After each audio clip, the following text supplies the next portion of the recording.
ठीक है, तो मॉडलिंग किस चीज़ की होगी, कोई मॉडल होगा तो जिससे कि हम सॉल्व करेंगे ना। तो जो हमारे इंजीनियरिंग के रिलेटेड जो मॉडल वाटर में या फ्लूइड मैकेनिक्स में हैं वो सारे मैथमेटिकल मॉडल। ठीक है, तो मैथमेटिकल मॉडल का ये मतलब है कि जो आप फ्लो किसका फंक्शन है, स्पेस और टाइम में एक फिनोमेना है जो हो रहा है।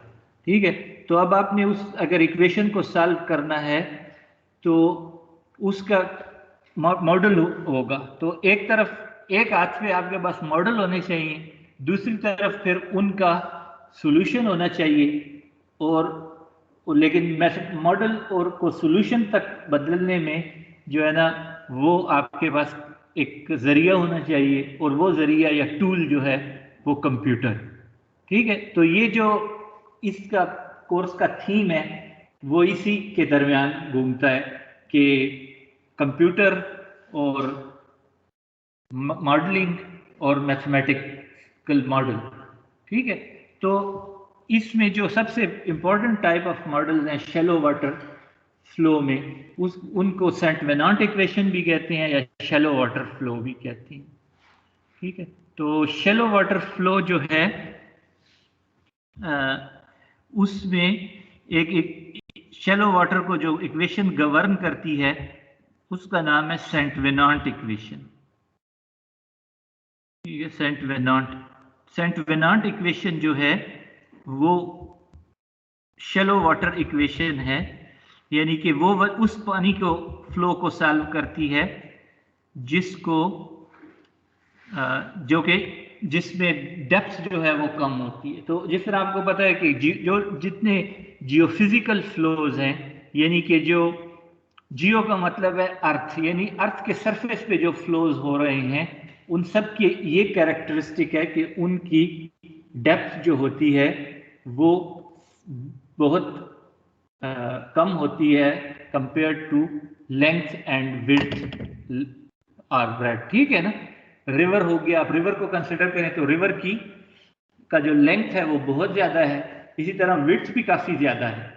अगर एलुवियल रिवर जो हमारे हैं उनको आप फ्लड सीजन में देखें तो उनके जो पार्ट हैं वो तो 10-10 मील चौड़े। ठीक है ना, डी खान में आपने देखा होगा। तो तो लेकिन जो सबसे उसका कम डेप्थ वाला पोर्शन है ना वो उसकी डेप्थ है। तो इसका मतलब है कि डेप्थ जो है वो की, और डेप्थ पे जो है फ्रिक्शन एक्ट कर रही है, क्योंकि डेप्थ जो है बेड पे वेलोसिटी 0 है और थोड़ा ऊपर जाए तो वेलोसिटी बढ़ रही है, और फ्री सरफेस के पास या उस पे वेलोसिटी मैक्सिमम है। तो इसका मतलब है जो बेड का अफेक्ट है वो अगर आप डेप्थ के अलाउंग देखें तो वो सबसे ज्यादा प्रोनाउंस्ड है, क्योंकि वहां पे फ्लो जो है बेड से ही शियर स्ट्रेसेस पैदा होते हैं। ठीक है, टर्बुलेंस भी जो होती है वो बेड से पैदा होती है। ठीक है, क्योंकि बेड जो है वहां पे वेलोसिटी 0 है और फिर आगे वेलोसिटी जो है तेज हो रही है, तो वो सारा जो है उससे एक ग्रेडियंट पैदा होता है। ठीक है ना, वेलोसिटी ग्रेडियंट, और वो शियर स्ट्रेसेस को पैदा करता है। फिर तो हमारे पास जो है अप्रोप्रिएट मॉडल जो है वो सेंट वेनांट इक्वेशन है। सेंट वेनांट इक्वेशंस जो हैं उसमें उसके जो है ना 2 वर्जन ज्यादा मकबूल है, वैसे 3 वर्जन भी हो सकते हैं। तो वो एक वर्जन है 1D सेंट वेनांट इक्वेशन, एक वर्जन है 2D सेंट वेनांट इक्वेशन। ठीक है ना, तो 1D सेंट वेनांट इक्वेशन में जो है वो एक उसमें 2 इक्वेशनें हैं। एक इक्वेशन कंजर्वेशन ऑफ मास की है जिसे कंटिन्यूटी इक्वेशन भी कहते हैं, और दूसरी इक्वेशन जो है वो कंजर्वेशन ऑफ मोमेंटम की है। ठीक है, तो ये एक पार्शियल डिफरेंशियल इक्वेशन का एक कह लें सेट है, जिसमें 1D में जो है आपके पास 2 पार्शियल डिफरेंशियल इक्वेशंस हैं, और 2D में आपके पास 3 पार्शियल डिफरेंशियल इक्वेशन। ठीक है, तो 2D में जो है आपके पास एक जो इजाफी इक्वेशन आती है वो है एक्स डायरेक्शन में मोमेंटम की कंजर्वेशन और फिर वाई डायरेक्शन में। तो और जबकि 1D में आपके पास जो डायरेक्शन है वो सिर्फ वही फ्लो डायरेक्शन, ठीक है। तो इक्वेशंस जो हैं कोई उसमें इतनी वही चीज नहीं, वही वाली चीज है। अगर आप देखें कि उसको डेरिवेशन को देखें तो आपके पास एक स्कीमेटिक है जिसमें चैनल की लेंथ है dx और उसके बाद आप सरफेस देख रहे हैं और दो क्रॉस सेक्शंस हैं जो कि इसको कंट्रोल वॉल्यूम को डिफाइन करते हैं, यानी Q1 और Q2। Depth of flow h है और डेटम से हाइट जो है ना वो z है। तो अब जो है इक्वेशन जो हम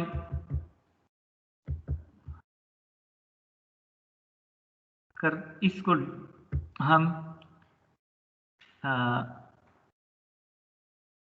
और हम ये सपोज करते हैं फिलहाल कि कोई लेटरल इनफ्लो नहीं है, ठीक है। तो एक डिस्चार्ज जो है Q2 जो है वो डिस्चार्ज लीविंग है और Qin जो है वो Q1 जो है वो डिस्चार्ज इंटरिंग है।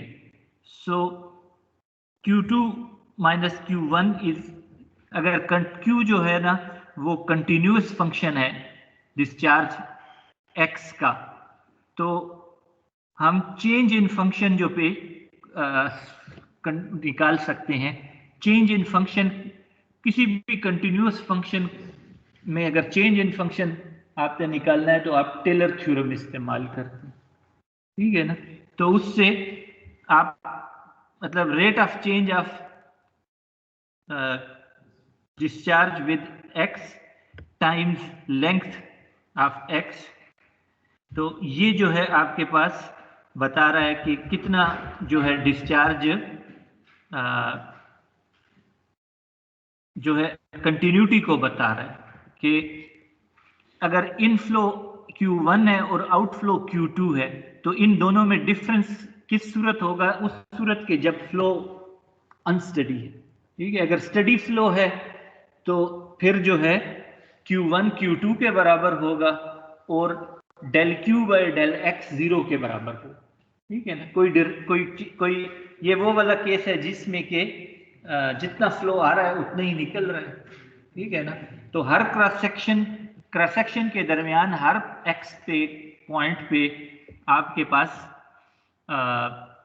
Q जो है वो x से चेंज नहीं हो रहा, ठीक है। लेकिन आम हालात में ऐसा नहीं होता। रिवर जब फ्लड में होता है या कोई भी ऑब्स्ट्रक्शन आ जाती है कोई, तो फ्लो जो है मिसाल के तौर पे अगर फ्लो की सरफेस राइज कर रही है, बाद सूरतों में राइज कर रही होती है, बाद सूरतों में जो है दूसरी तरह की कर्व बनती है, ड्रा डाउन कर्व बनती है, ठीक है ना।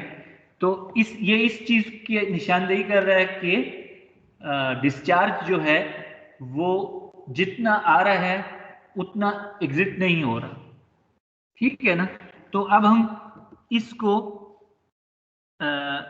ये जो चीज थी ये x यानी स्पेस के हिसाब से थी कि del Q by del x into del x।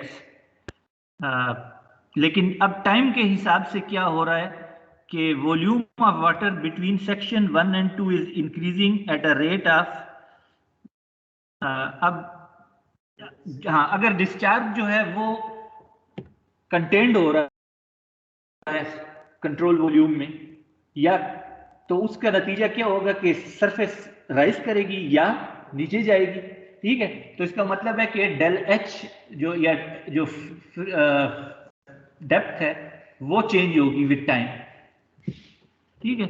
सो उस डेप्थ को आप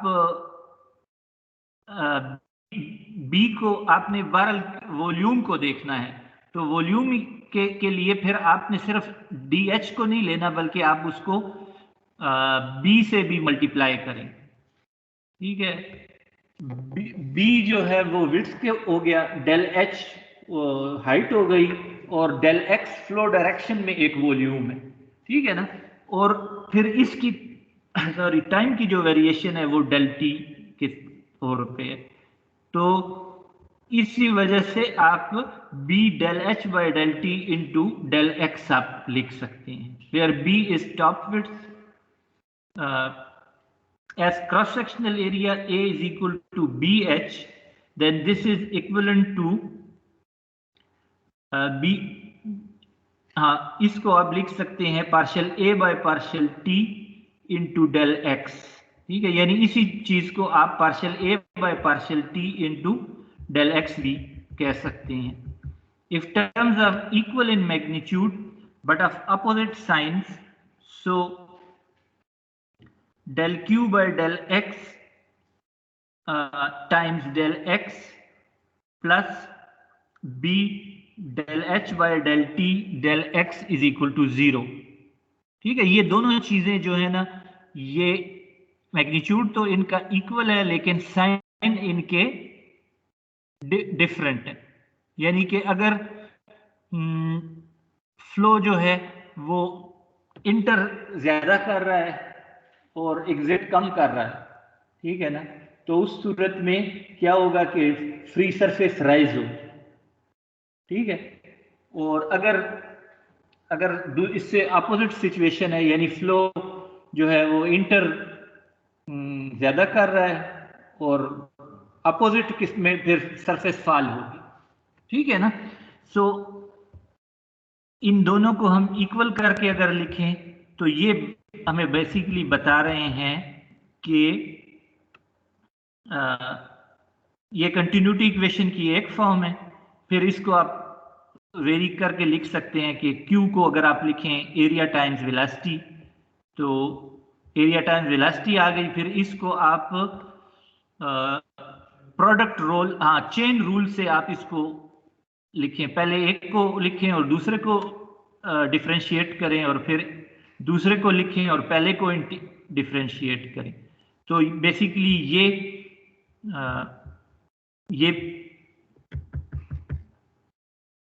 इक्वेशन की एक फॉर्म है, बल्कि लेकिन ज्यादा कुछ फॉर्म, इसकी काफी फॉर्म्स हैं कंटिन्यूटी इक्वेशन की।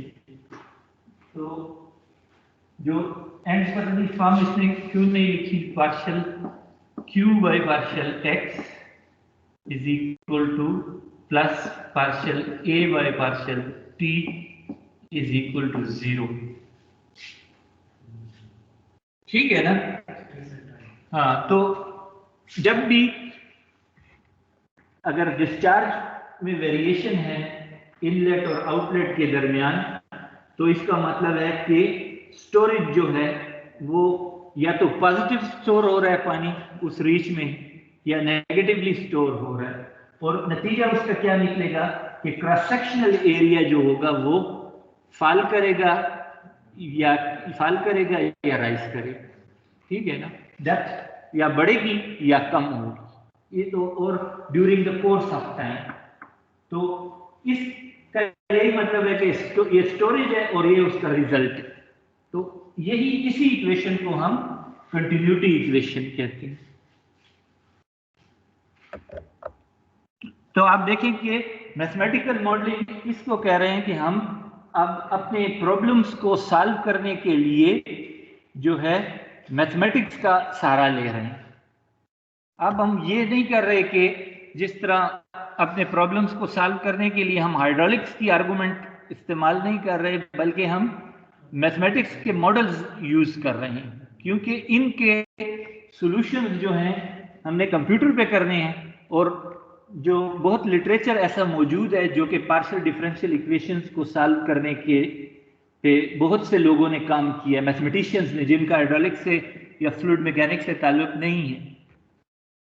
ठीक है, अब इसमें दूसरी जो इक्वेशन है वो है कंजर्वेशन ऑफ मोमेंटम की इन फ्लो डायरेक्शन। तो वो जो इक्वेशन है वो सिंपली पुट इक्वेशन है F is equal to ma, यानी Newton second law of motion. तो force is equal to mass times acceleration. अब मास को आप किस तरह वो करेंगे, volume times unit weight. Volume times unit density, ठीक है। सो वॉल्यूम कितना हो गया, एरिया और डेल एक्स लेंथ हो गई, तो ए डेल एक्स उसका वॉल्यूम हो गया, और रो जो है रो से मल्टीप्लाई करेंगे तो आपके पास मास आ जाएगा, ठीक है। और मास को एक्सेलरेशन क्या है, डीवी बाई डी टी, ठीक है। और एक्सेलरेशन को फिर आप उस फॉर्म में भी लिख सकते हैं कि जिसमें एक टेम्पोरल एक्सेलरेशन है और एक स्पेशल, या जिसको स्पेस के साथ जो कन्वेक्टिव एक्सेलरेशन जिसे कहते हैं वो है v del v by D X, और जो टेम्पोरल है वो partial v by partial t है, ठीक है। तो इसको हमने इस तरह लिख लिया, since v varies with both space and time, ठीक है। अब ये है कि जब भी आपने मोमेंटम इक्वेशन फ्लूइड मैकेनिक्स 1 में पढ़ी होगी तो मोमेंटम इक्वेशन जो है वो क्या कहती है कि फोर्स, जब भी मोमेंटम चेंज हो गया तो उसके पीछे फोर्सेस होंगी जो कि मोमेंटम चेंज करती। तो वो कौन सी फोर्सेस हैं, प्रेशर, ठीक है, और फ्रिक्शन और ग्रेविटी, ठीक है, यही वाली फोर्सेस हैं। तो अब तो जो प्रेशर है, प्रेशर फ्री सरफेस में हम प्रेशर को हाइड्रोस्टैटिक प्रेशर रिडम्पशन जब करते हैं तो वो डेप्थ पे बात आ जाती है, ठीक है ना, कि डेप्थ की वजह से पैदा हो रहा होता है। So if phi is bed slope then sum of these forces is equal to, इसने फिगर 1 में शायद एक्सप्लेन किया हुआ है, एनी हाउ पर, तो ये उसने एक्सप्लेन किया हुआ है कि partial h by partial x, यानी कि ये रिलेट हो गया हाइड्रोस्टैटिक प्रेशर लॉ से जो फ्री सरफेस का या डेप्थ का स्लोप है, ठीक है। Del partial h by partial x क्या चीज है, फ्री सरफेस का स्लोप, ठीक है। सो प्रेशर को हम फ्री सरफेस के स्लोप से, और इसको अगर स्लोप के टर्म में आप करें तो रो जी ए टाइम्स जे, ठीक है ना, partial h by partial x which is energy loss per unit length of channel per unit weight of fluid. So इसके बाद इनको जब हम इवेलुएट करते हैं, यानी कि प्रेशर फोर्स और बेड की वजह से ग्रेविटी फोर्स और फ्रिक्शन फोर्स, तो इनको आप एक्सेलरेशन के ma के साथ जो है ना इक्वेट कर देते हैं। तो जब ये इक्वेट करते हैं तो आपके पास डायनामिक इक्वेशन या मोमेंटम इक्वेशन की जो है एक फॉर्म आती है। तो g partial h by partial x plus v partial v by partial x plus partial v by del t, sorry partial v by partial t is equal to g i minus j, ठीक है ना। तो i क्या चीज है, i bed का slope है, ठीक है, जिस तरह हमने तो, और j क्या चीज है, j है फ्रिक्शन स्लोप, ठीक है, s not minus S F. लेकिन अब अगर आप देखें तो ये जो एक्सप्रेशन है जो हमारी इक्वेशन थी, हमने सॉल्व की थी 1D equation, dy by dx is equal to SF 1 minus F R square, ठीक है। तो आप इसको देखें, ये वाली जो टर्म थी ये वही चीज है i माइनस जे जिसे ये कह रहा है, i माइनस जे, क्योंकि i बेड स्लोप हो गया और s फ्रिक्शन स्लोप j है, ठीक है। और इसको फिर ये आगे चौथी इक्वेशन से j को ये चौथी इक्वेशन अगर आप यूज करें तो v is equal to c under root mj, ठीक है। और उसको अगर आप स्क्वायर करें, v is equal to C M J का स्क्वायर लें, सी स्क्वायर एम जे, ठीक है ना। तो इससे फिर आप हाँ जे जे निकाल सकते हैं, J is equal to V square by C square M, ठीक है। तो एम वही है जिसे हम आर कहते हैं, ठीक है। इसके अपने इसने थोड़े वो V square by C square M. तो अब इसमें तो ये हमारे पास सेंट वेनांट इक्वेशन आई, इसने थोड़ा उसको डिराइव किया है। तो एक कंटिन्यूटी इक्वेशन है और एक डायनामिक और मोमेंटम इक्वेशन है। सो इन इक्वेशंस को जो है, ये हमारे पास 1D का मॉडल है और इनका सॉल्यूशन जो है वो हमें क्या देगा। हमें अगर एक 1D का मॉडल सॉल्व करेंगे तो हमें हर क्रॉस सेक्शन पे या डिफरेंट पॉइंट्स पे जो है हमारे पास डेप्थ ऑफ फ्लो आ जाएगी और डिस्चार्ज आ जाए या वेलोसिटी आ जाए, ठीक है ना। तो अगर आपके पास डेप्थ ऑफ फ्लो है और वेलोसिटी है तो आप यूनिट डिस्चार्ज निकाल सकते हैं, और अगर टोटल विड्थ है चैनल की तो आप टोटल डिस्चार्ज भी निकाल सकते हैं, ठीक है ना। तो अब इसमें इसका फायदा क्या होगा इस मॉडल का, क्योंकि हम फ्लड में, अगर एक चैनल में फ्लड आया हुआ है और फ्लड वेव प्रोपगेट कर रही है, तो हम उसके लिए मैनिंग इक्वेशन तो लगा तो सकते हैं, लेकिन चूंकि फ्लो अनस्टडी है और नॉन यूनिफॉर्म भी है तो मैनिंग इक्वेशन तो ठीक नहीं, सही नहीं है, ठीक है। हाँ, और अलबत्ता ये है कि अगर फ्लो जो है वो नॉन यूनिफॉर्म है लेकिन डिस्चार्ज पीछे कांस्टेंट है, तो फिर हमें ये इक्वेशन की जरूरत नहीं है। डिस्चार्ज कांस्टेंट है तो हम ये इक्वेशन लगा सकते हैं, ठीक है ना, जो हमने किया था। अब नई चीज क्या हो गई है, नई चीज ये हो गई है कि इसमें टाइम इंक्लूड नहीं है, समझ गए ना। तो अब जो भी आपको फ्लड आप पढ़ते हैं हाइड्रोलॉजी में या उधर, तो फ्लड में, फ्लड क्या चीज होती है, एक एपिसोड होता है जिसका हाइड्रोग्राफ होता है, ठीक है ना। तो फ्लड चैनल, फ्लड जब आता है तो एक पल्स या एक हाइड्रोग्राफ इंपोज कर देते हैं। जैसे बारिश हुई, फ्लड आया, तो पहले पानी हुआ और उसको राइजिंग लिम्ब होता है, फिर पीक अटेन होती है, उसके बाद फॉलिंग लिम्ब होता है, ठीक है ना। तो इसका मतलब है कि ये इनहेरेंटली, और ये इधर जो है आपके पास टाइम होगा एक्स एक्सिस पे और यहाँ पे डिस्चार्ज होगा, इस चीज को हाइड्रोग्राफ कहते हैं, ठीक है। तो अब इसका मतलब ये है कि जो भी फ्लड होते हैं वो इनहेरेंटली अनस्टडी फिनोमेना होते हैं, उसमें टाइम को इन्वॉल्व करना पड़ता है।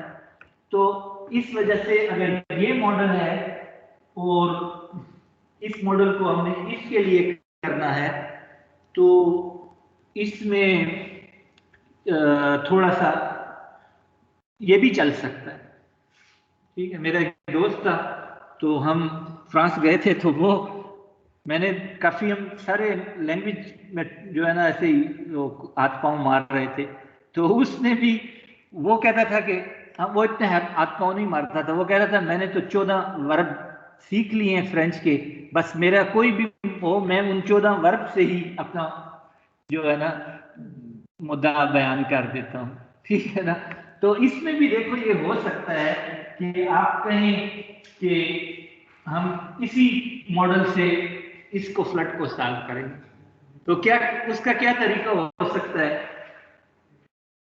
उसका तरीका ये है कि आप इसको हाइड्रोग्राम, इसको जो है ना वो बना रहे, हिस्टोग्राम सा बना रहे, यानी आप इसको इस तरीके से सॉल्व कर, इस तरह बना दें। आप कहेंगे जी ये डिस्चार्जेस इस तरह, ठीक है, इस तरीके से। तो आप हर एक जो है ना उसका वो वो जो है हर डिस्चार्ज, हर एक उसके लिए तो कांस्टेंट है, ठीक है ना। तो आप ये टाइम जो वेरिएशन है या अनस्टडीनेस है उसका एक हल ये निकाल सकते हैं कि आप जिस ये इज्यूम करें, इस कर्व को तोड़ लें और इज्यूम करेंगे जी बहुत सारे जो है ना कांस्टेंट डिस्चार्जेस हैं और हर डिस्चार्ज पे इस मॉडल को रन करें और फिर लेकिन उसमें अगर डिस्चार्जेस जो हैं वो स्लोली वेरी कर रहे हैं तो फिर तो आपकी ये अप्रोच तकरीबन ठीक है।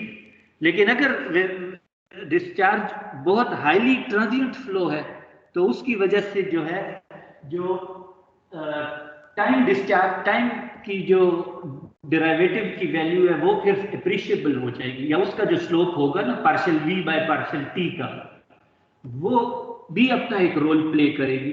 तो फिर आप उस चीज में अगर हाईली ट्रांजिएंट फ्लो है, मिसाल के तौर पे अगर कोई सडन डैम ब्रेक हुआ है उस तरह का फ्लो, उस सूरत में फिर ये अप्रोच ठीक नहीं है। तो हाईली ट्रांजिएंट चीजों के लिए फिर आपको टाइम को इसमें इन्वॉल्व करना पड़ता है। ठीक है, तो उसके लिए ये मॉडल सेंट वेनांट का इक्वेशन का जो मॉडल है ये सूटेबल या ये अप्रोप्रिएट है।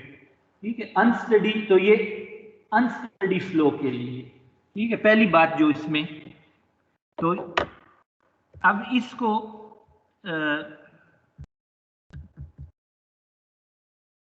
इसको जो है अब सॉल्व करने का प्रॉब्लम है। ठीक है, सो सेंट वेनांट की जो इक्वेशंस हैं वो बहुत पॉपुलर हैं और इस पे बहुत से मॉडल्स जो है आप रन कर सकते हैं। ठीक है, 1D सेंट वेनांट जो है वो चैनल के लिए भी आप यूज कर सकते हैं। तो हैक जो आपके पॉपुलर मॉडल हैं वो अब आप चलो ये थोड़ा उस तरफ मॉडल की तरफ आ जाते हैं क्योंकि इक्वेशन आपसे इंट्रोड्यूस हो गई। अब अगर हम इसकी लॉजिक में स्टे करें तो नेक्स्ट स्टेप ये है कि आप इसको सॉल्व करने की बात करें, वो भी करते हैं। तो आपके पास जो इक्वेशंस हैं, जो मॉडल्स हैं, अब उसकी तरफ आते हैं क्योंकि कंप्यूटेशनल हाइड्रोलिक्स में जो है मॉडल हैं, अब उसके सॉल्यूशन की तरफ आते हैं। तो सॉल्यूशन जो है एक तो ये है कि आप उसे खुद सॉल्व करें। ठीक है, तो खुद सॉल्व करेंगे तो फिर ये है कि आपको उसको पहले डिस्क्रिटाइज करना पड़ेगा। ठीक है, और डिस्क्रिटाइज करने के बाद उसको प्रोग्राम करना पड़ेगा और फिर आप उसको फिर सॉल्व करेंगे। उसके बाद किसी नोन केस पे उसको अप्लाई करके अपने सॉल्यूशन को उस नोन केस से मिला के देखेंगे कि क्या जो काम आपने किया है वो सही है। ठीक है, तो ये चीज जो है इसमें अगर आप कोड लिखेंगे या मिसाल के तौर पे जो आसान मॉडल है इस केस में तो आप स्प्रेडशीट में सॉल्व कर सकते हैं। ठीक है, जिस तरह हमने स्टैंडर्ड स्टेप मेथड से किया था और उससे तो लेकिन ये जो खुद मिटने वाला काम है ये भी हो सकता है, ये भी एक ऑप्शन है। लेकिन ज्यादा बेहतर ये है कि अगर आपका केस कोई ऐसा केस नहीं है कि जिसमें जो कि स्टैंडर्ड केसेस से जुदा है तो फिर बेहतर ये है कि आप जो मॉडल अवेलेबल हैं उनकी तरफ रुख करें। ठीक है, तो जो कॉमन मॉडल हैं जो फ्री भी हैं तो वो भी इसी सेंट वेनांट इक्वेशन को सॉल्व करते हैं। वो आपके पास हैकरैस है। ठीक है, हैकरैस जो है उसमें तो मॉडल जो है ना वो एक पैकेज है जिसमें कि बहुत सारा नॉलेज जो है वो पैक किया गया होता है। ठीक है ना, तो उसको मॉडल को आप सबसे पहले ये देखें कि मॉडल कौन सी इक्वेशन सॉल्व करता है। ठीक है, फिर उसमें लेकिन मॉडल का फायदा ये है कि वो फिर उसमें आप बहुत से कॉम्प्लेक्स चीजें डाल सकते हैं। मिसाल के तौर पे अगर एक रिवर है तो आप फिर तो इतना मसला नहीं है, आप उसको खुद भी ये वाली मॉडल भी इस्तेमाल कर सकते हैं। लेकिन अगर वो एक डेंड्रिटिक सिस्टम है जिसमें कि नेटवर्क है फ्लो का, एक चैनल है साथ दूसरे चैनल्स मिल रहे हैं बल्कि कई चैनल्स हैं, और फिर उन जो चैनल्स उससे मिल रहे हैं उनके आगे भी चैनल्स हैं, तो फिर जो है इससे बेहतर है कि वो आप अगर प्रोग्राम लिखेंगे तो वो बड़ा मुश्किल हो जाएगा, इतना ज़्यादा प्रोग्राम, क्योंकि तो मॉडल जो है उसमें कंटिन्यूअस डेवलपमेंट होती रहती है, ठीक है ना। तो इसलिए आप फिर बजाय खुद प्रोग्राम लिखने के उनको उसकी तरफ जो है ना रुजू करें। तो एक तो आप हैकरेस को यूज कर सकते हैं सेंट विनार्ट इक्वेशंस के लिए, या कोई और मॉडल्स को यूज कर सकते हैं जो शैलो वाटर इक्वेशन को सॉल्व करे, और वो पब्लिक डोमेन में भी हो तो ज़्यादा बेहतर है, वरना उसके जो है चार्जेस वगैरह कौन पे करेगा और एक इशू हो जाएगा। तो पब्लिक डोमेन में जो है एक और मॉडल जिससे कि काफ़ी जो अच्छा मॉडल है, और उस मॉडल अच्छा होने का साथ ये भी हो कि उसके डॉक्यूमेंटेशन प्रॉपर हो, ठीक है ना। अगर डॉक्यूमेंटेशन नहीं होगी तो आपको उसमें समझने में इश्यूज आएंगे। तो एक और मॉडल जिसको मैं काफ़ी यूज करता हूँ वो बेसमेंट मॉडल है, ठीक है। बेसमेंट जो है वो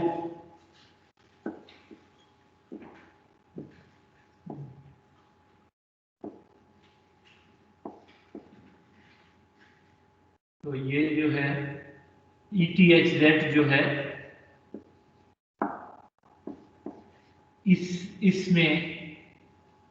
इसने ये डेवलप किया हुआ है, इसकी साइट पे है। इसमें फायदा ये है कि इसने इसका 1D वर्जन भी रखा हुआ है और 2D वर्जन भी रखा हुआ है, ठीक है। तो उसमें हम जो है और इसकी जो टेक्निक है वो एक इतनी अच्छी टेक्निक है कि वो आप हाईली ट्रांजिटरी जो फ्लोज हैं उनको बेस आप हैकरेस में नहीं कर सकते। जैसे डैम ब्रेक फ्लो जो है, तो हैकरेस जो है उसमें आप जो करेंगे तो वो इतना एक्यूरेट नहीं होगा जितना कि आप बेसमेंट में करें, ठीक है ना। तो ये तो उसका मॉडल हो गया, और फिर हमने थोड़ा इससे ब्रेक ली और उसकी सॉल्यूशन। अब हम देखते हैं कि ये सॉल्यूशन से क्या मतलब है, ठीक है ना। सॉल्यूशन से हमारे क्या मुराद है। तो सॉल्यूशन से बेसिकली हमारी मुराद ये है कि जो सेंट विनार्ट इक्वेशन है वो हमें क्या फराहम करती है, डिस्चार्ज 1D की बात कर रहा हूँ, डिस्चार्ज और डेप्थ, ठीक है ना। और लेकिन साथ साथ अगर हमारा फ्लो अगर हमारी इक्वेशन ये भी है तो ये भी तो हमें यही चीज फराहम करती है, डिस्चार्ज और वेलोसिटी, ठीक है ना। वेलोसिटी और डेप्थ, तो उससे आप डिस्चार्ज कल बना सकते हैं। तो फिर इसमें क्या फर्क है, फर्क ये है कि ये अनस्टडी मॉडल है और ये स्टडी मॉडल है। इसमें डिस्चार्ज की फॉर ऑल टाइम्स एक ही वैल्यू है और डेप्थ की भी एक ही वैल्यू है, ठीक है ना। लेकिन सेंट विनार्ट इक्वेशन में ये होगा कि आपको, चूंकि हाइड्रोग्राफ है, हाइड्रोग्राफ के टाइम के साथ चीजें इवॉल्व कर, टाइम के साथ डिस्चार्ज बढ़ रहा है और फिर टाइम के साथ डिस्चार्ज कम हो रहा है। तो अब आपने इस हाइड्रोग्राफ की पूरी लाइफ स्पैन पे जो है ना वो एक फिल्म चलाई है, ठीक है ना। फिल्म क्या होती है, फिल्म भी यही होती है कि सक्सेसिव इंस्टेंस पे जो हालात हैं वो पेश होते हैं। जिस तरह हम कहते हैं ना कि जब इंसान जाने लगता है तो उसके सामने एक फिल्म चलती है जिसमें पूरी जिंदगी के जो वो है वो सीन आते हैं। तो क्या ये जो है बचपन था, ये फिर मिड एज थी, फिर ये, ठीक है। तो इस तरह भी फ्लो की भी एक एज, एक से दूसरा, तीसरा, चौथा, ये सारा।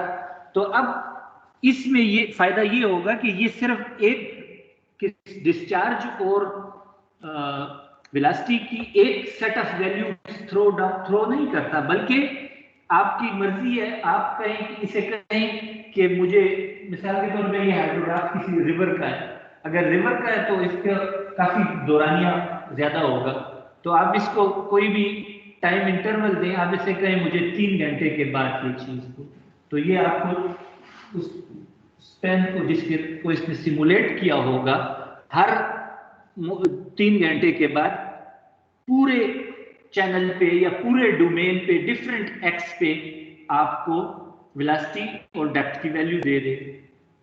ठीक है ना। For t is equal to 0, t is equal to 3 hours, 6 hours, 9 hours, up to से अगर 10 दिन है तो 240 घंटे हैं, तो आप 240 को 3 घंटे के स्लाइसेस में 240 डिवाइडेड बाय 3 करें तो 80 या 81 सेट्स आते हैं। ठीक है, तो 81 आपके पास फोल्डर होंगे, हर फोल्डर जो है वो हर टाइम स्टेप पे होगा, और हर फोल्डर में क्या होगा कि जितनी भी आपकी रिवर्स हैं और लेंथ हैं, उसको जितने भी आपने सेक्शंस पे डिवाइड किया हुआ है, हर सेक्शन पे डिस्चार्ज और वेलोसिटी हो। ठीक है ना। तो यानी कि एक फ्लड की complete history in time and space. ठीक है, ये जो आपको थ्रो करता है। अब इसके फायदा क्या है कि आप मिसाल के तौर पे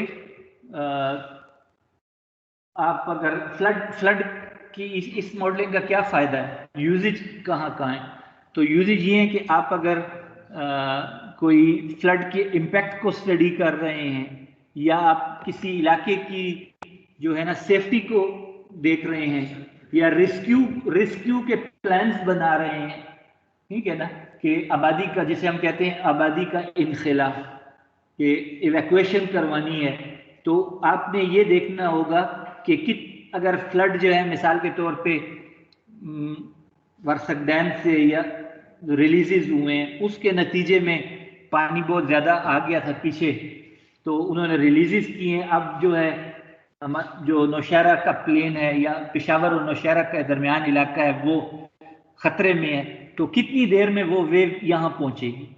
ठीक है, और वो वेव जो है सात जो इलाके हैं उसमें कब तक पीक आएगी। ठीक है, तो आपको पता चल जाएगा कि इवैक्यूएशन के लिए इतनी देर में इवैक्यूएशन हो जानी चाहिए। ठीक है, इस किस्म के काम के लिए आपको चाहिए। फिर दूसरी चीज किससे हो सकती है कि आपने मिसाल के तौर पे फ्लड डैमेजेस को मॉडल करना है। ठीक है ना, तो फ्लड डैमेजेस को किस तरह मॉडल करते हैं कि आप लैंड यूज के हिसाब से आप देखते हैं कि एग्रीकल्चर इलाका कौन सा है, ठीक है, उसमें उस वक्त कौन सी फसल है, और फिर आप ये देखते हैं कि उसमें कितना डेप्थ ऑफ फ्लो होगा। तो डेप्थ और डैमेज की एक कर्व होती है। आपको पता है कि अगर पानी इतना है तो इतना नुकसान है, अगर पानी इतना ज्यादा है तो और अलग नुकसान है। ठीक है, तो इस किस्म के जो मॉडल्स चलते हैं उनको भी कंप्लीट हिस्ट्री चाहिए। तो इस किस्म के जो आउटपुट है इसकी, उससे आप फ्लड डैमेज कर्व भी जो है ना उसको भी ये मॉडल फीड कर सकते हैं। ठीक है, उससे हम वो निकाल सकते हैं। अब आप आते हैं कि Saint-Venant equations can not be solve explicitly. तो अब इसका एक सॉल्यूशन तो ये है कि आप इसको एक्सप्लिसिटली सॉल्व करें, यानी आप एनालिटिकली इसको सॉल्व करें और आपके पास एक फार्मूला आ जाए जिसमें x भी हो, y भी हो और टाइम भी हो। तो उसमें फायदा ये है कि आप फिर अपना मतलूबा टाइम प्लग इन करेंगे और मतलूबा जगह की address X Y coordinates put in करेंगे तो आपको वेलोसिटी आ जाएगी, डिस्चार्ज आ जाएगा। लेकिन चूंकि इस किस्म की टेक्निक्स अभी इतनी वो नहीं है, एनालिटिक टेक्निक्स, तो हमें फिर इन्हिसार करना पड़ता है न्यूमेरिकल टेक्निक्स। ठीक है, सो अब इसको ये क्या कर रहा है कि इसको हम फिलहाल एक ऐसी फॉर्म में लिखना चाहते हैं जो कि ज्यादा आसानी से हल हो सके, a more convenient form of the equation, और हम इसको आसानी के लिए रेक्टेंगुलर क्रॉस सेक्शन का चैनल सपोज कर रहे हैं जिसका एक कांस्टेंट स्लोप। ठीक है, अब हम क्या करते हैं कि वो कहता है कि h जो है ना डेप्थ ऑफ फ्लो की टर्म में इसको नहीं लिखते, बल्कि हमें पता है कि सेलेरिटी की टर्म में लिखते हैं। सेलेरिटी c है जो कि वेव की, तो अब जी किसी भी पॉइंट पे अगर डेप्थ ऑफ फ्लो h है तो उसकी वेव सेलेरिटी उस h से ही डेप्थ डिपेंडेंट होती है, ठीक है ना, वेव की velocity. So c is equal to under root G H, ठीक है। और इसी को अगर आप स्क्वायर करें तो h is equal to C square by G, ठीक है। तो 1 और 2 की जो जितनी भी टर्म है जिसमें के उसमें h जो है उसको हम रिप्लेस करेंगे, ठीक है। तो हम अब क्या करेंगे कि पैरामीटर आपको सब्स्टिट्यूशन करेंगे। सो डी जी एच की बजाय हम लिखेंगे G H is equal to C square, so D of C square is equal to 2c D C. इसी तरह D H is equal to 2c by G D C, ठीक है। तो ये अब हमने सब्स्टिट्यूशन के लिए ना अपने वो तैयार कर लिए हैं। तो अब ये जो इक्वेशन है कंटिन्यूटी इक्वेशन, उसको उसमें हम एरिया को बी एच अगर लिखें, और ये वाली इक्वेशन है I think B V partial H by partial x,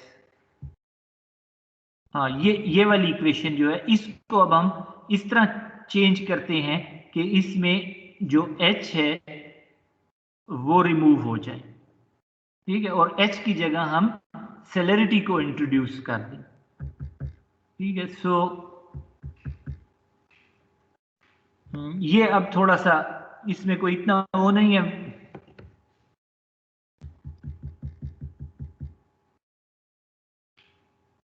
इसने सिर्फ वो किया है some algebra is involved in that. और 2c बाई जी जो है वो c बाई जी इसमें से कॉमन आप निकाल दें, ठीक है। और तो आपके पास जब डायनामिक इक्वेशन में पुट करेंगे और उसको रिमूव करेंगे तो आपके पास ये इक्वेशन आ जाएगी। जब कंटिन्यूटी इक्वेशन में आप h को रिमूव करेंगे तो ये 3 इक्वेशन आ जाएगी। 3 और 4 जो हैं ये उसका एंड प्रोडक्ट है, ठीक है ना। अब हम क्या करते हैं कि 3 और एडिंग 3 और 4 वी गेट 5 और सब्ट्रैक्टिंग 4 फ्रॉम 3 वी गेट 6, ठीक है। तो अब इसके बाद आपके पास 5 और 6 आ गया, और अब 5 और 6 को आप रीअरेंज जब करें तो आपके पास जो है v plus C partial v plus 2c by X आ गया, plus partial v plus 2c by T आ गया। यानी अब आपने फंक्शन जिसको आप डिफरेंशिएट कर रहे हैं वो v प्लस 2c है, और इज इक्वल टू दूसरी साइड पे तो कोई चेंज नहीं आई, यानी वही जी आई माइनस जे है। यानी इसको हमने अब इस 7 और 8 हासिल कर लिया, ठीक है। तो एक में v प्लस 2c ऐड हो रहा है वेलोसिटी में 2c, और इसमें v माइनस 2c हो रहा है, और इसके साथ मल्टीप्लायर यहाँ पे v प्लस c है और यहाँ v माइनस c है, ठीक है। अब ये जो फॉर्म है ये हमें कुछ और फंक्शन की कुछ और बेसिक में अगर आप जाएं तो इसको आप रिलेट कर सकते हैं। मसलन डिफरेंशियल कैलकुलस में एक जो इक्वेशन है वो है कोई भी अगर वेरिएबल हो फी, ठीक है, तो फी और फी फंक्शन हो x और t का, तो small change in phi is equal to partial phi by partial x। ये मैं लिख दूं, अगर कोई भी फंक्शन हो, ये आपने उसमें पढ़ा होगा कि अगर कोई फंक्शन है फी which is in fact function of phi x and t, तो small change in phi is equal to partial phi by partial x del X plus partial phi by partial T del T. ठीक है, ये जो है आपने calculus में P partial differentiation में ये चीज पड़ी होगी, स्मॉल चेंज इन जो उसकी आर्गुमेंट है, क्योंकि वो डिपेंड जो फी है कोई भी चीज वो एक्स पे भी डिपेंड करती है, टी पे भी डिपेंड करती है। ठीक है, और अगर ये चीज मैंने आपको बताई है, ये फर्स्ट ऑर्डर इंक्रीज है या चेंज है किसी भी चीज में, अगर वो चीज एक ही चीज पे डिपेंड कर रही हो, मसलन एक्स पे, तो उस आप उसके डेरिवेटिव को लें और उसके जो डेल एक्स है या चेंज इन दैट थिंग उससे मल्टीप्लाई करें तो आपके पास चेंज आ जाती है। ठीक है ना? सो ये एक फार्मूला है। तो अगर वही चीज दो पे डिपेंड कर रही है तो जाहिर है कि फिर यही चीज एक के लिए आप करेंगे और फिर दूसरे के लिए करेंगे, उसको ऐड कर दें। तो यही चीज हुई है, ये चेंज इन फी है विद एक्स, ये चेंज इन फी है विद टाइम। ठीक है, जब हमने ये कैलकुलेट किया तो हमने टी को फिक्स कर दिया, और जब हमने इस टी में चेंज कैलकुलेट की तो फिर हमने एक्स को फिक्स कर दिया। तो टोटल चेंज जो होगी वो जो इंडिविजुअल आर्गुमेंट है, आर्गुमेंट से मुराद ये चीज है उसके इंडिविजुअल कंपोनेंट्स के साथ होगी। ठीक है, और अब इसने क्या किया है, इसने तो अगर कोई चीज, ये तो फी में चेंज है, तो फी में चेंज टाइम के साथ क्या होगी, तो आप फिर इसको कर सकते हैं d phi by D t. ठीक है, तो इसको फिर आप कर सकते हैं partial phi by partial x del x by, तो इसको हम कर देते हैं चेंज इन फी और इसको डेल टी कर देते हैं, और ये डेल टी हो गया plus partial phi by partial t into del t by del t, ये खत्म हो गया। और ये del phi by del t, अगर इसको आप कहें as t tends to zero, तो ये फिर जो डिफरेंस फॉर्म में है ये फिर जो है डिफरेंशियल कोफिशिएंट बन जाएगा बाय डी टी। इसी तरह जब ये t टेंस टू जीरो, तो ये जो चीजें हैं ये फिर dx बाई डी टी बन जाएगा। So D phi by D T is equal to partial phi by partial X into D X by D T plus partial phi by partial T. ठीक है, ये जो चीज है इसके बारे में ये कह रहा है कि dφ by dt is one of the basic equations of partial differentiation is this, where x and t are independent variables. In open channel hydraulics, we may think of this in a physical sense. If the variable phi is some property of flow, for example, surface level, that varies with both distance x and time t, then if an observer is moving at velocity v of dx by dt, the observer will see the surface level change only with time relative to observer's position. ठीक है ना? तो ये वो वाली form है। अब इस वो आपको ये बताना चाहता है कि ये फॉर्म जो ये वाली चीज है और ये जो है इसमें ये आपस में एक दूसरे से मिल रही है। मिसाल के तौर पे जो है इसमें भी देखो हर डिफरेंशियल इक्वेशन में partial v plus 2c bye partial t जो है वो अकेला है। ठीक है, और पार्शियल इस फंक्शन ये जो फी है, आप सपोज करें कि फी इस इक्वेशन 7 में v प्लस 2c है। ठीक है ना? तो अगर आप v प्लस 2c को फी सपोज करें तो इसका मतलब ये है कि ये ये चीज जो है वो इस इक्वेशन की राइट हैंड साइड के बराबर, और यहां पे जो फी है वो v माइनस 2c है। ठीक है, तो जिस तरह इस तरीके से हमने क्या किया कि सेंट वेनांट इक्वेशन को पहले तो उसके वेरिएबल को जो है ना चेंज ऑफ वेरिएबल किया हमने। h से सेलेरिटी की तरफ आए, और फिर जब उसको एक खास फॉर्म में डाला, और जब ये डाला तो फिर उसके बाद जो फॉर्म आई उसको हम इस डिफरेंशियल कैलकुलस के बेसिक प्रिंसिपल से या बेसिक इक्वेशन से कंपैरिजन करते हैं। तो वो कंपैरिजन हमें बताता है कि इस कंपैरिजन में एक और चीज आप देखें कि ये बेसिकली आपको ये बता रहा है कि इस तरफ तो पार्शियल डिफरेंशियल वाली टर्म्स है, लेकिन यहां पे ये जो इक्वेशन है ये सिंगल वेरिएबल वाली इक्वेशन। ठीक है, ये पार्शियल के सिंबल के साथ नहीं है, ये rate of change of phi with time है, D phi by D T है। तो इसका मतलब ये है कि जो हम आर्गुमेंट डेवलप कर रहे हैं वो ये कर रहे हैं कि इसका जो राइट हैंड साइड है और उसका जो राइट हैंड साइड है वो बराबर है। इसका मतलब है कि दूसरी तरफ जो जी आई माइनस जे वाली टर्म है वो इसके बराबर है।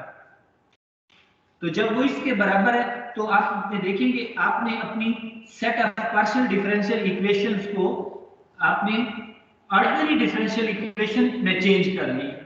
ठीक है, थोड़ी सी आप कह लो स्मार्ट मूवमेंट से या स्मार्ट थिंकिंग से।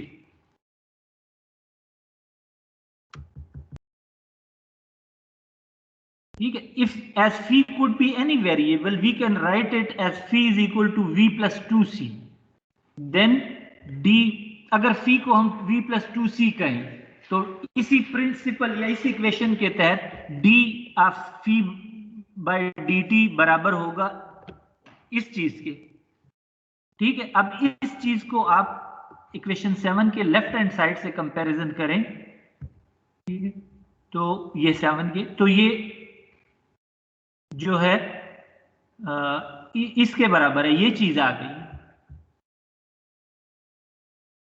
v plus C into,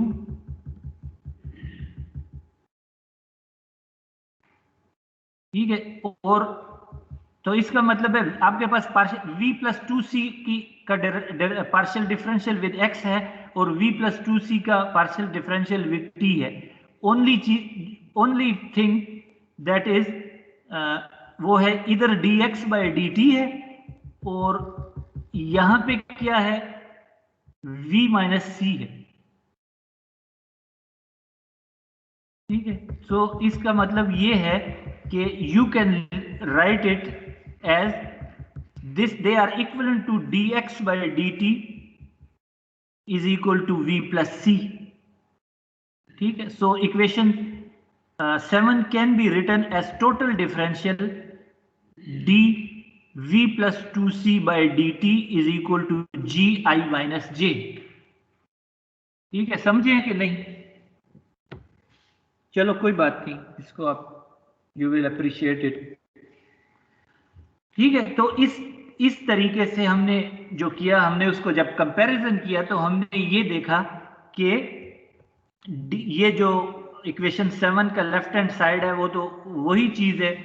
so this allows us to write D V plus 2c by D T is equal to G I minus J. और इसी तरह इक्वेशन 8 जो है वो भी टोटल डिफरेंशियल फॉर्म में लिखी जा सकती है अगर हम ये देखें कि dx बाई dt जो है वो v माइनस सी के बराबर। ठीक है,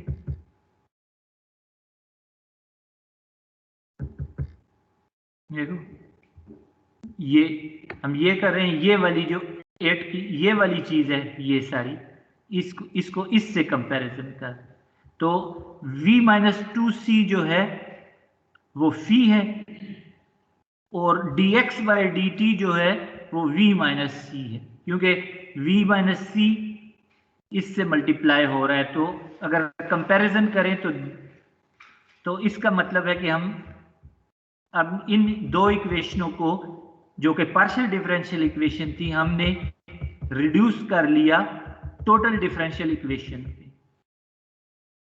ठीक है। और ये जो है ना, उसका एंड रिजल्ट क्या आया है, ये जो दो इक्वेशनें हैं, these pairs are known as characteristic form of Saint Venant equation, ठीक है।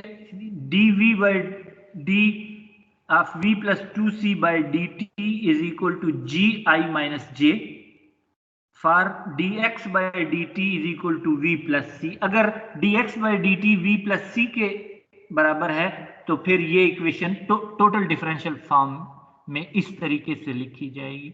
और इसी तरह अगर v minus 2c by dt जो है ये gi माइनस j के बराबर है, अगर dx बाई dt को आप v माइनस c लिखेंगे। तो अब आपके पास जो है पार्शियल डिफरेंशियल इक्वेशन वाली solution characteristic form of Saint Venant equation में आ गई।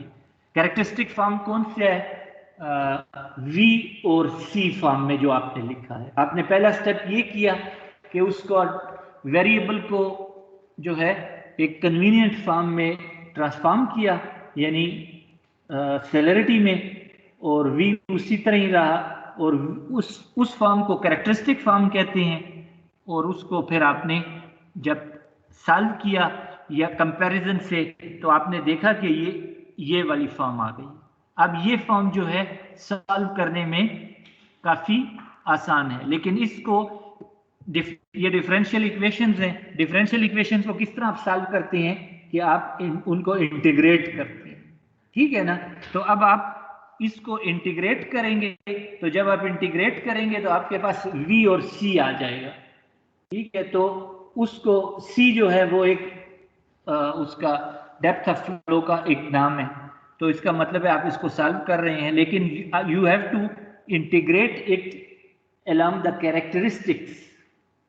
समझिए कैरेक्टरिस्टिक्स क्या हैं? कर्व्स हैं, प्लेन में कर्व्स हैं जिनके अलोंग सॉल्यूशन मूव कर रहा है, ठीक है ना। ये जो इक्वेशन है सेंट वेनार्ट इक्वेशन, ये हाइपरबोलिक पार्शियल डिफरेंशियल इक्वेशन, ठीक है। हाइपरबोलिक पार्शियल डिफरेंशियल इक्वेशन की ये खासियत होती है कि सॉल्यूशन जो है वो एक कैरेक्टरिस्टिक कर्व्स के अलोंग मूव करता है। तो आप उसको, जिस तरह हमारी आम इंटीग्रेशन जो होती है वो अलोंग एक्स एक्सिस होती है या वाई एक्सिस होती है, ठीक है ना। लेकिन इस केस में जो सॉल्यूशन है वो कर्व के अलोंग मूव कर रहा है कैरेक्टरिस्टिक्स के, तो आपने फिर उसके अलोंग इंटीग्रेशन करनी है। अब इसमें ये कि आप ये तो दो फॉर्म्स हैं 11 और 12, तो वो चूंकि फर्क सिर्फ एक उसका प्लस और माइनस का ही है ना। अगर आप लेफ्ट हैंड साइड को देखें, v प्लस 2c है पहले में, दूसरे में v माइनस 2c है, ठीक है। और दूसरी तरफ dx बाई dt के साथ v प्लस c है, नीचे v माइनस c है। तो इसको आप फिर बजाय दो लिखने के एक नॉमेनक्लेचर में या उसमें भी कोट कर सकते हैं कि अगर प्लस माइनस आप कर लें, लेफ्ट हैंड साइड पे भी plus minus v plus minus 2c लिखें और राइट हैंड साइड पे भी v प्लस माइनस c कर, तो इसका सॉल्यूशन जो है वो इजी है क्योंकि आप कंप्यूटर यूज कर रहे हैं, ठीक है। तो इसमें चूंकि x और t के फंक्शन है, ये जो भी सेंट वेनार्ट इक्वेशन है, x टाइम स्पेस है और t टाइम है, तो इसलिए दरमियान ये लाई कर रहा है। तो इसका सॉल्यूशन ये है कि आपके पास मिसाल के तौर पे इसने प्लेन में जो है ना कैरेक्टरिस्टिक्स कर्व का, अगर आपके पास एक आप ड्रा करें चंद कैरेक्टरिस्टिक्स कर्व, तो जो है इस तरह का एक होगा, ये एक कैरेक्टरिस्टिक कर्व C0 है, ये C1 है, ये C2 है, और फिर इनको दूसरी कर्व ड्रा कर रहे हैं, C कट कर रहे हैं, इनको इंटरसेक्ट C5 और C4। ठीक है, तो इसकी जो the paths of these observers that we have talked about can be represented by lines on this graph. That is to say, dt by dx is equal to 1 over v plus c, or dt by dx 1 over v minus c are the paths of an observer. They may start at any point and are known as characteristic lines or simply characteristics. Along these lines, the associated characteristics equations applies. ठीक है ना, आपने equations, characteristic equations के along इन curves को solve, इन equations apply कर रहे हैं। ठीक है, तो अब आपने इनके अलोंग सॉल्व करना होगा। कैरेक्टरिस्टिक्स का नॉलेज जो है ना, वो इसी वजह से इस टेक्निक को, जो सैमन फेनांट की टेक्निक है, इसको कहते हैं मेथड ऑफ कैरेक्टरिस्टिक्स। ठीक है, तो इसमें अब इसमें ये बता रहा है कि जोन ऑफ तो अब सेट में जो है ना, एक कैरेक्टरिस्टिक जो होंगी वो एक फॉरवर्ड कैरेक्टरिस्टिक्स हैं, कुछ बैकवर्ड कैरेक्टरिस्टिक्स। ठीक है ना, फॉरवर्ड कैरेक्टरिस्टिक्स वो हैं जो फ्लो डायरेक्शन में आगे जा रही हैं, और बैकवर्ड डायरेक्ट कैरेक्टरिस्टिक्स जो हैं वो अपस्ट्रीम से डाउनस्ट्रीम की तरफ पॉइंट कर रही हैं। और क्योंकि इंफॉर्मेशन जो है वो ट्रेवल करनी है along the characteristics. C is a it is a forward characteristics, as are lines C1 and C2. ठीक है, देखो ये C0, C1, C2 forward characteristic हैं, और C1, C2, C3 जो हैं, C5, C4 जो हैं, ये बैकवर्ड कैरेक्टरिस्टिक्स हैं।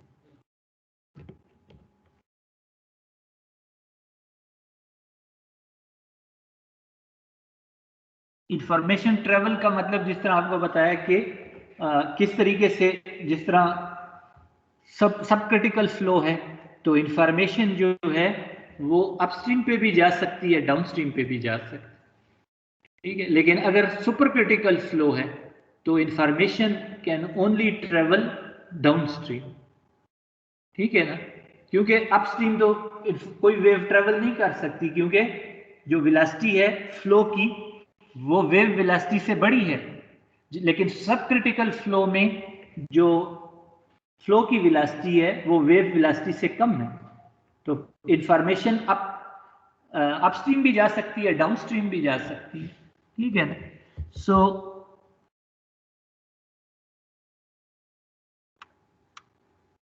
the values of V and C at point 5 is influenced by events and conditions at points 0, 1, 2 and 4, but not by values at any other points. Point 5 पे देखें तो point 5 पे जो values हैं, ये पॉइंट मेरे ख्याल में इसने 0 लिया है, लिखा नहीं है, 1, 2 एंड 4। ठीक है, तो पॉइंट 5 पे उसकी वजह ये है कि ये पॉइंट 5 जो है, इस पॉइंट 5 जो है इंफॉर्मेशन सी कैरेक्टरिस्टिक C1 पे किस तरह ट्रेवल कर रही है, 4 से 5 को जा रही है, 5 से 6 को जा रही है। ठीक है, ये डायरेक्शन ऑफ ट्रेवल है। तो 4 से 5 को आ रही है, इसका मतलब है 4 पे कुछ होगा तो वो 5 पे अफेक्ट करेगा। इसी तरह ये 5 जो है ये फॉरवर्ड कैरेक्टरिस्टिक पे भी है और बैकवर्ड कैरेक्टरिस्टिक पे भी लाई कर रहा है। तो बैकवर्ड में कैरेक्टरिस्टिक में जो इंफॉर्मेशन है वो 2 से 7 की तरफ ट्रेवल कर रही है, इसका मतलब है 2 पे अगर कुछ होगा तो वो 5 को अफेक्ट करेगा। ठीक है, और अगर इसी तरह 1 पे कुछ होगा तो वो 2 को अफेक्ट करेगा, विच इन टर्न विल अफेक्ट 5। और 1 पे कुछ होगा तो वो 4 पे कुछ चीजें चेंज करेगा, तो वो फिर 5 पे उसका फैक्ट जाएगा। तो दूसरी जो चीज ये समझाना मांग रहा है कि वो ये है कि एक तो ये है कि information along the characteristic travel कर रही है, और फिर दूसरी बात ये कह रहा है कि एक पॉइंट पे इंफॉर्मेशन चंद खास जगहों से आ रही है, ये नहीं है कि कहीं भी चेंज हुई तो वो इंफॉर्मेशन उधर आई। समझ गए ना? तो ये जो चीज है ना, ये वेव्स फिनोमेना में ये चीज होती है। जिस तरह मैंने आपको कहा कि इंफॉर्मेशन अगर सुपर क्रिटिकल फ्लो है तो ओनली इंफॉर्मेशन एक पॉइंट पे जो आ सकती है वो अपस्ट्रीम से आएगी, ठीक है ना? लेकिन अगर सब क्रिटिकल फ्लो है तो वेव जो है नीचे से ऊपर भी आ सकती है और ऊपर से नीचे भी आ सकती है, ठीक है ना? लेकिन सुपर क्रिटिकल फ्लो में तो इसका मतलब है कि उसकी डायरेक्शन पे चंद कंडीशंस है, ठीक है? कुछ इलाकों को एक ही जगह से आएगी मसलन, तो ये इसकी वो मिसाल दे रहा है। ये नहीं होगा कि अगर एक चीज जिस तरह के हीट इक्वेशन है, ठीक है, अगर आपने किसी हीट में एक पॉइंट पे अगर आपने उसका टेम्परेचर किसी पॉइंट का बढ़ गया, उसको आपने एनर्जी दी, तो वो एनर्जी जो है वो टेम्परेचर चेंज हर एक तरफ प्रोपोगेट होगा, ठीक है ना? लेकिन जो वेव इक्वेशंस हैं जिनको हाइपरबोलिक पार्शियल डिफरेंशियल इक्वेशन कहते हैं, उसमें information travel along certain curves and not all points are impacted by that information. Information at certain points arrives from certain direction. इसका इस तरह भी मिसाल आप देख सकते हैं, एक चैनल है, ठीक है? अब एक चैनल पे पानी जो है लेफ्ट से राइट को चल रहा है, ठीक है? तो अब एक पॉइंट है उसमें पानी दाएं से आ रहा है, तो इंफॉर्मेशन उसको दाएं से आ रही है, ठीक है? वेव तो एक जिस तरह हम कहते हैं अपस्ट्रीम से इंफॉर्मेशन डाउनस्ट्रीम को ट्रेवल कर रही है, तो जो और डिसिप्लिन में अपस्ट्रीम का लफ्ज यूज नहीं करते, वो कहते हैं अपविंड, ठीक है ना? तो अपविंड का मतलब हमारे हिसाब से अपस्ट्रीम ही है। तो इंफॉर्मेशन बेसिकली जो फ्लो डायरेक्शन हो रहा होता है उधर से आ रही होती है, तो ये उसी तरफ की निशानदेही कर रहा है कि information is coming from one direction, जिधर से वेव आ रही है, जिधर से पानी आ रहा है, अपविंड से आ रहा है, ठीक है ना? सो इसको फिर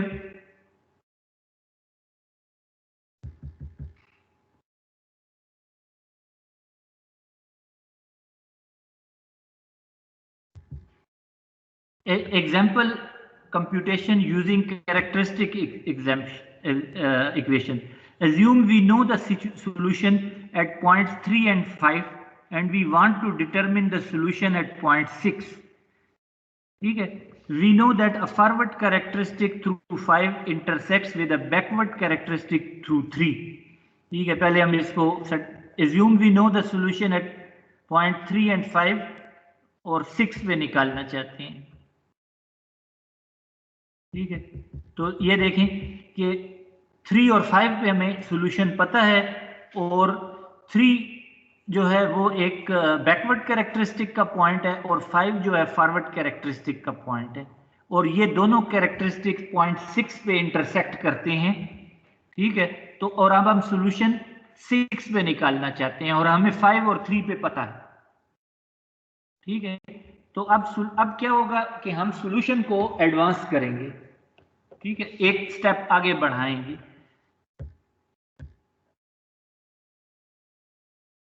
We know that a forward characteristic through 5 intersects with a backward characteristic through 3, ठीक है? ये हमने देख लिया। If the conditions at point 3 and 5 are respectively V3 C3 and V5 C5, ठीक है ना? हमें 3 और 5 पे जो है ना कंडीशंस पता होनी चाहिए, तभी हम जो है आगे टाइम स्टेपिंग इसको कहते हैं, एक टाइम आगे जा सकते हैं। तो अगर सेंट वेनांट इक्वेशन है तो हमारे अननोन जो होंगे वो V और C हैं, ठीक है? तो 3 के जो पॉइंट्स हैं उनको V3 कहूंगा और C3 कहूंगा, और 5 के पॉइंट्स को V5 C5 कहूंगा। ठीक है, और हमने 6 पे निकालना वैल्यूज।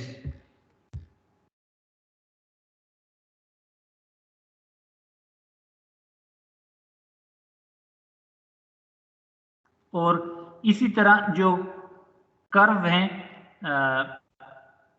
फ्रॉम इक्वेशन 11 एंड 12, हमें पता है कि फॉरवर्ड कैरेक्टरिस्टिक का जो ग्रेडियंट है वो 1/v plus V5 plus C5 है, और नेगेटिव कैरेक्टरिस्टिक का जो ग्रेडियंट है वो 1/v3 माइनस C3 है।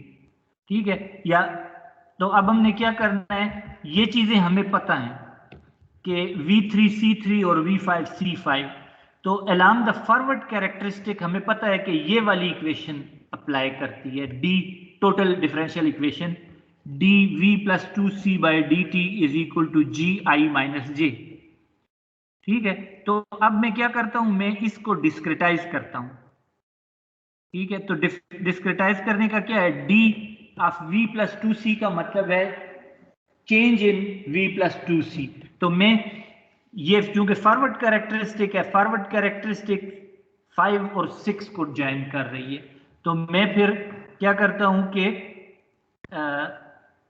फॉरवर्ड कैरेक्टरिस्टिक है, तो ये जो 6 वाला पॉइंट है ये बाद वाले पॉइंट से पिछले वाले पॉइंट का डिफरेंस ले लेता हूं। ठीक है, 6 और 5 में, और dt है, dt को मैं del t लिख देता हूं, और चेंज इन फी और change in v plus 2c को मैं इस तरीके से लिख देता हूं, और ये dt दूसरी तरफ चला गया। ठीक है ना, ये फॉरवर्ड कैरेक्टरिस्टिक के अलोंग, यानी 6 और 5 के अलोंग में लिख रहा हूं। ये देखिए, इसके अलोंग, तो ये v यहां पे v5 है और सॉरी है और v5 है, और यहाँ पे c6 है और v6 है, तो मैं ये फॉरवर्ड कैरेक्टरिस्टिक के अलोंग जो इक्वेशन है वो लिखता हूं, और change in v plus 2c। ठीक है, और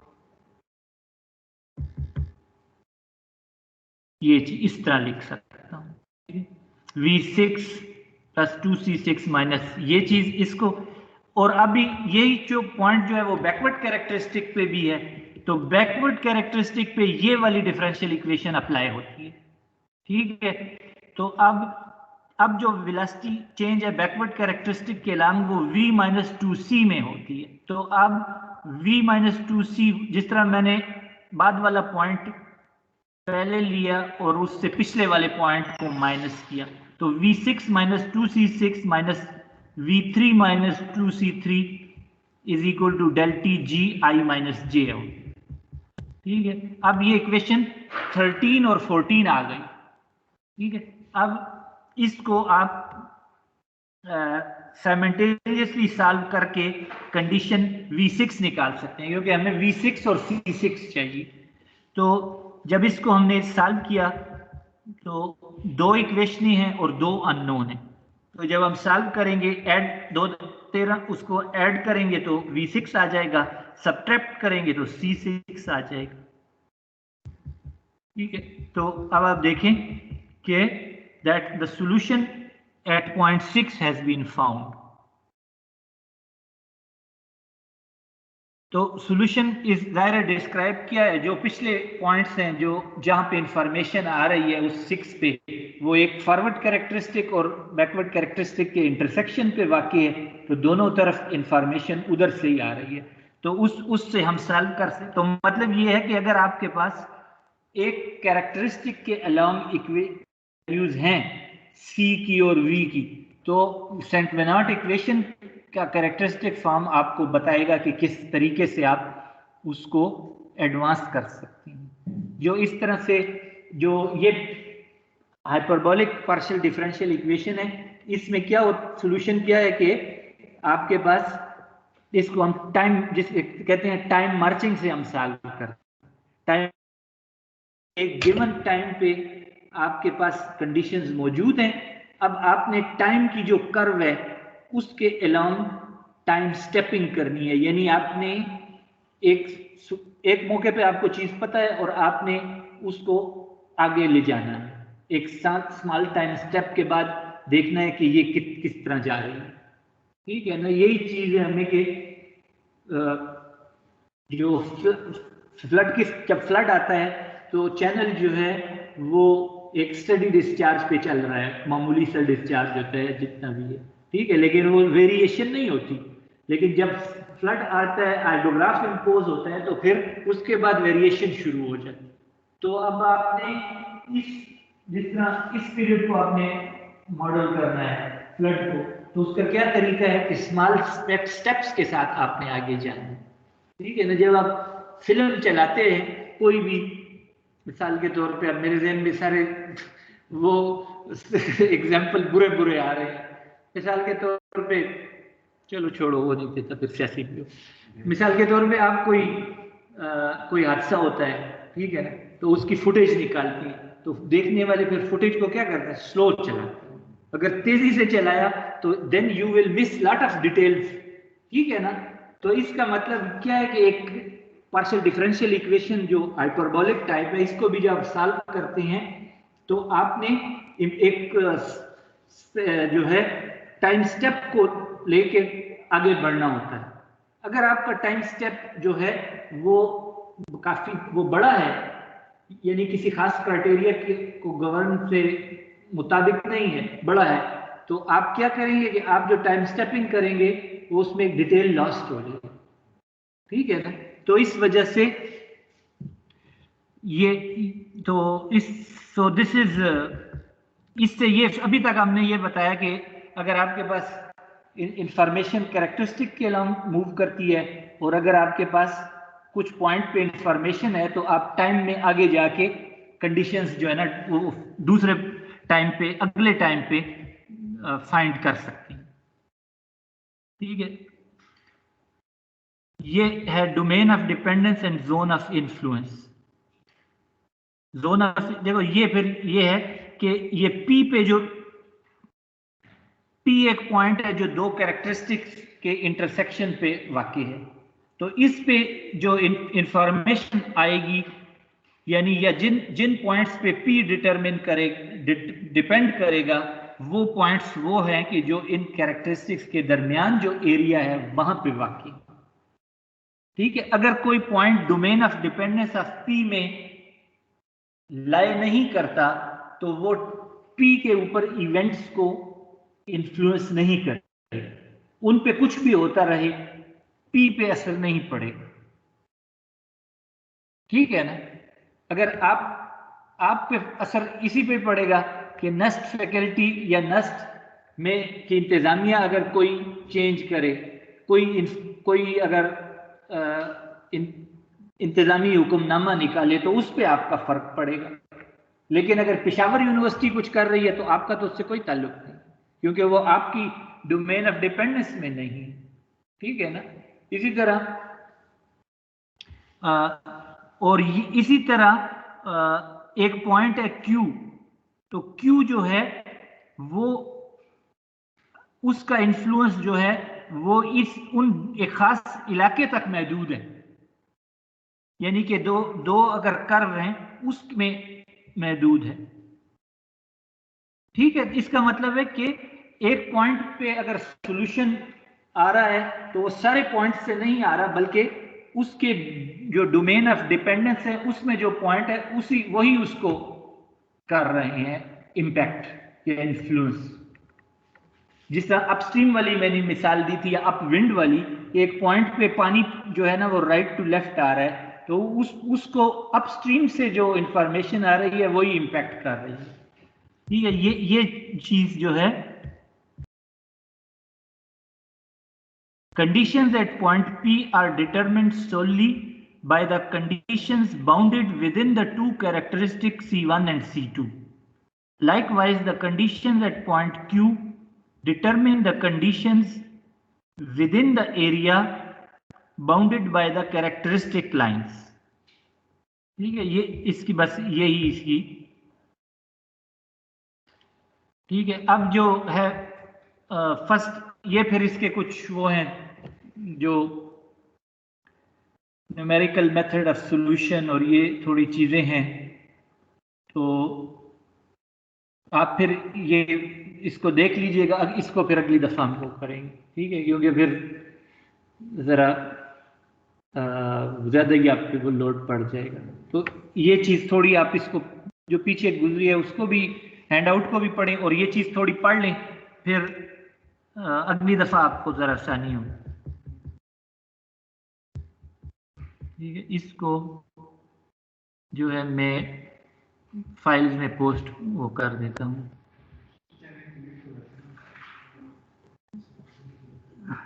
नहीं तो ये चैनल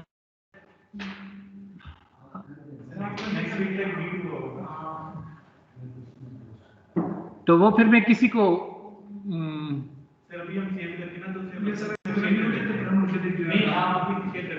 अच्छा ठीक है, मैं इसी में शेयर करता हूँ। अच्छा तो उधर होगा, इधर होगा।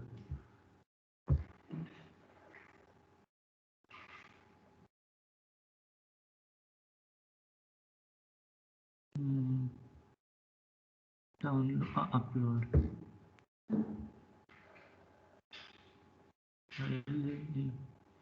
फाइल।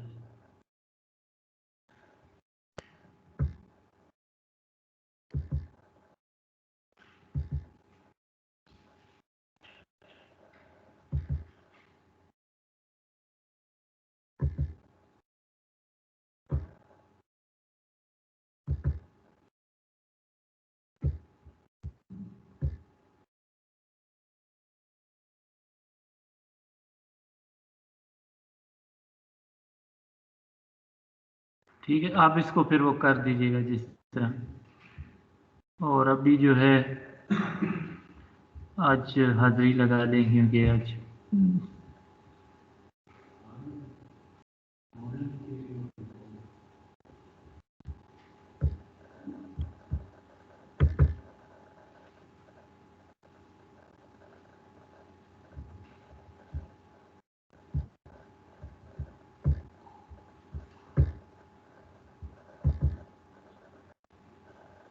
अच्छा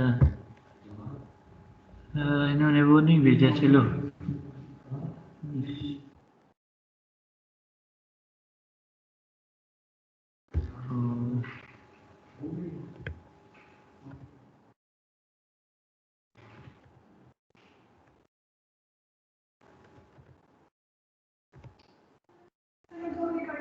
ठीक।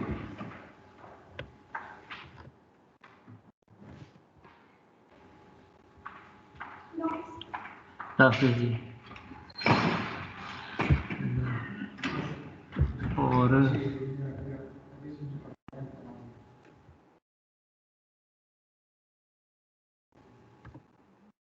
और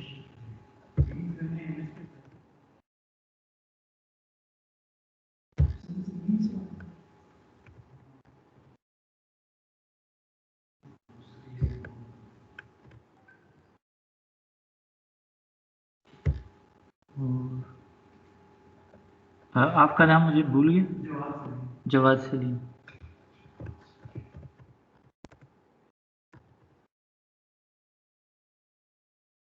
अच्छा आज है नो।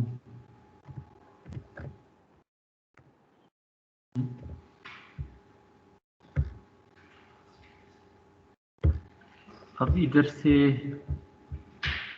मुझे कोई लिस्ट नहीं मिली, तो इस वजह से अब इधर से पूछना पड़ेगा। कलीमुल्लाह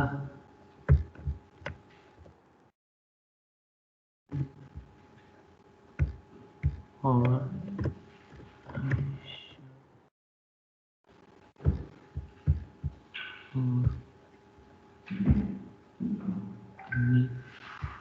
का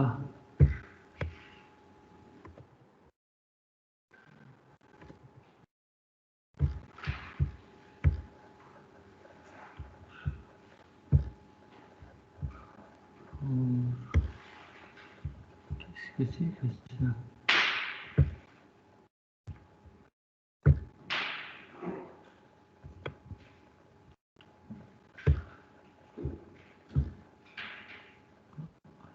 सलमान, वकार सलीम,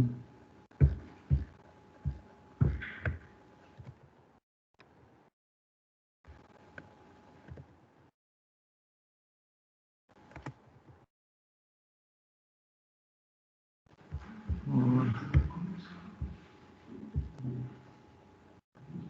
एक आरिफा, मीर हमजा।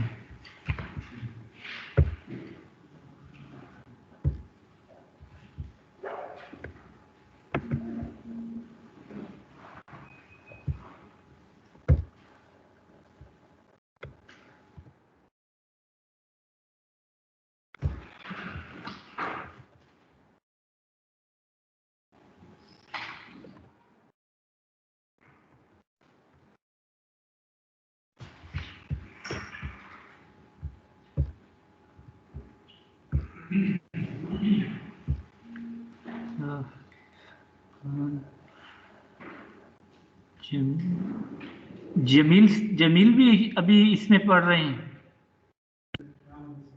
अच्छा अच्छा, ठीक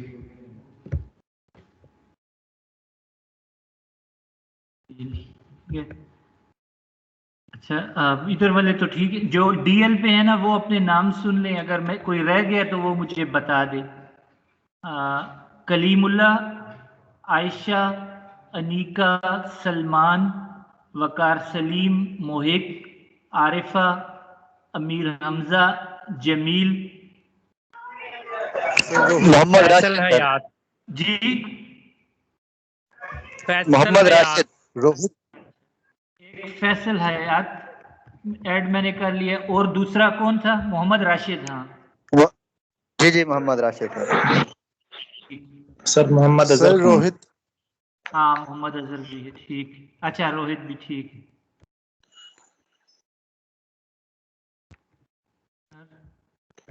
ये और रोहित इकरामुल्लाह खान भी सर। ठीक। इकरमा शफीक सर। अच्छा हाँ, एक रामुल्ला और इकरमा, ठीक है। अब सारे ही हैं तकरीबन, ठीक है। जो मैंने ऐड किए हैं, फैसल हयात, मोहम्मद राशिद, मोहम्मद अजहर, रोहित, इकरामुल्ला, इकरमा शफीक, ठीक है। Yes sir. ठीक है, चलें जी, फिर इंशाल्लाह thank you sir. Next week ये मैं अपलोड ये आपके साथ ही कर देंगे।